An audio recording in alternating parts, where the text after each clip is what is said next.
चलिए, आप सभी का ऑनलाइन स्टडी में स्वागत है। आज हम कक्षा 10वीं अध्याय दो चरों का रैखिक समीकरण इस पाठ अधिक अध्याय पर हम चर्चा करेंगे।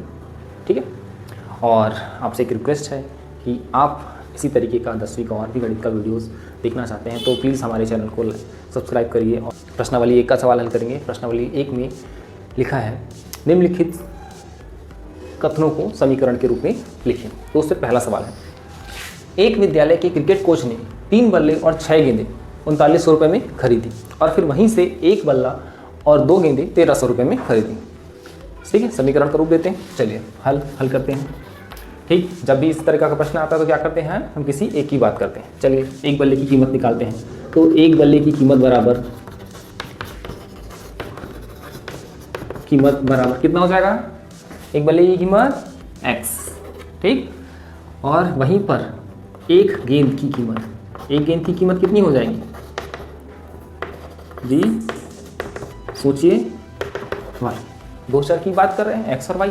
ठीक, अब इसलिए 3 बल्ले की कीमत क्या हो जाएगी? 3x, और वहीं 6 गेंदों की कीमत कितनी हो जाएगी? 6x। ठीक, प्रश्नानुसार कर देते हैं भाई, प्रश्नानुसार। ठीक, पहला समीकरण क्या बनेगा? चलो, पहला समीकरण यहीं से ले देता हूँ। पहला समीकरण बनेगा हमारा। ठीक, पहले समीकरण में हमको क्या बताना है? 3 बल्ले और 6 गेंदों कितने की है? 3900 रुपये की। तो 3 बल्ले की कितना है? 3x है। 6 गेंदें कितनी है? 6, यहाँ पर y आएगा, 6y हो जाएगा। और कितने की है? 3900 रुपये। ठीक, समीकरण 1। और दूसरा समीकरण क्या बनेगा? दूसरा दूसरे में लिखा है 1 बल्ला और 2 गेंदें कितने में खरीदी? 1300 रुपये। तो 1 बल्ला कितना है? x, 2 गेंदें 2y, और कितने की? 1300। ठीक, तो बिल्कुल इसी तरीके से बनाना है। बहुत ही सरल सवाल है। ठीक है, और भी इसके सवाल हल करते हैं। चलिए अब दूसरा प्रश्न हल करते हैं हम इसी प्रश्नावली का। प्रश्न 1 का ही, इसमें भी समीकरण ही बनाना है हमें। 2 संख्याओं का योग 18 है तथा उनका अंतर 8 है। ठीक है, तो वो 2 संख्याएं क्या हो सकती हैं? x और y ही होंगी। चलिए हल करते हैं। 2 संख्याएं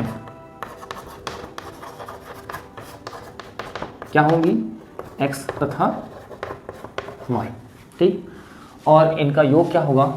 अब प्रश्नानुसार कर लेते हैं। प्रश्नानुसार है ना, इनका योग क्या होगा? इनका योग होगा x + y = 18, मतलब x धन y बराबर 18। और इसका अंतर क्या होगा? अंतर होगा x - y = 8। ये हमारा पहला समीकरण और ये हमारा दूसरा समीकरण। ठीक, बिल्कुल इसी तरीके से बहुत सरल सवाल है। ठीक है, आगे और भी सवाल हैं जिनको आप आसानी से बना सकते हैं। इसके बाद मैं सीधे चौथे प्रश्न को बता देता हूँ। ठीक है, चलिए अब हम चौथा प्रश्न हल करते हैं। प्रश्न है, नरेश ने अपनी पुत्री से कहा कि 7 साल पहले मेरी आयु तुम्हारी आयु से 7 गुनी थी और अब से 3 साल बाद मेरी आयु तुम्हारी आयु की 3 गुनी हो जाएगी। तो इसमें 2 प्रश्न हैं। ऊपर का एक पहला प्रश्न हल करते हैं। तो नरेश की आयु पुत्री की आयु से कितनी साल है? 7 साल पहले। तो पहले हम क्या कर लेंगे? नरेश की आयु को क्या मान लेंगे?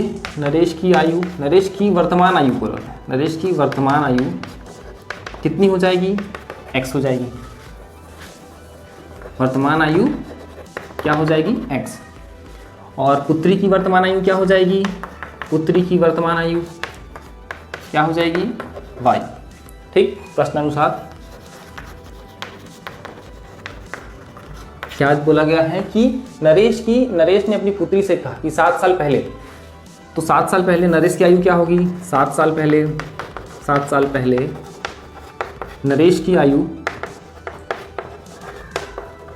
कितनी हो जाएगी?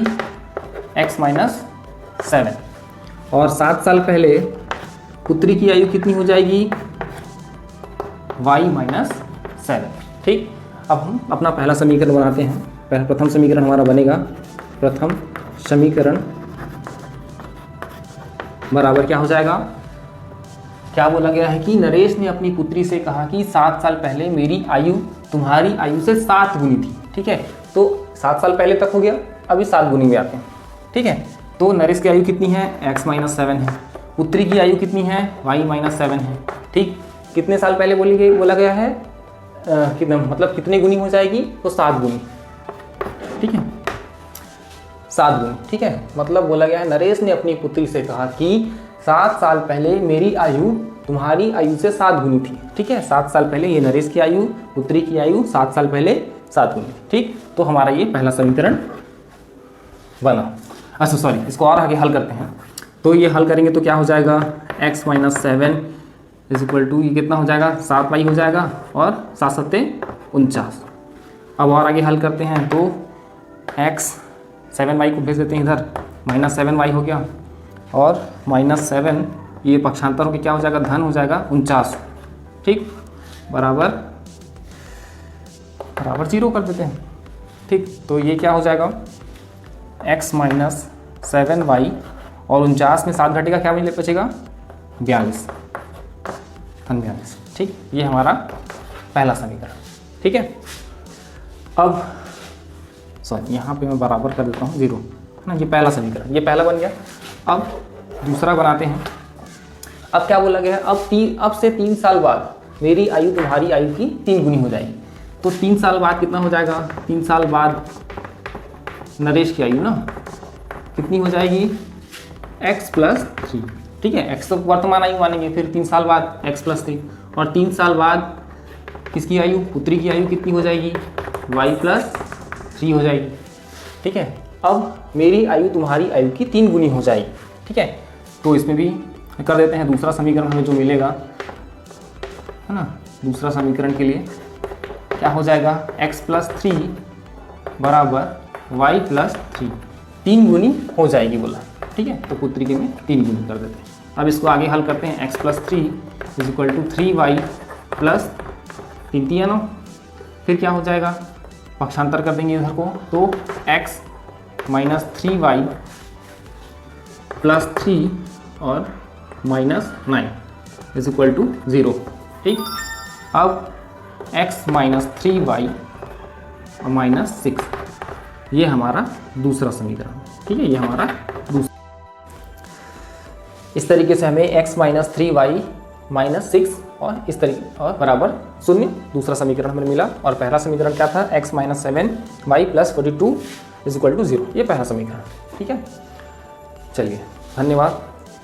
वीडियो देखने के लिए आप लोगों का बहुत बहुत धन्यवाद। Please like, subscribe and share. Thank you.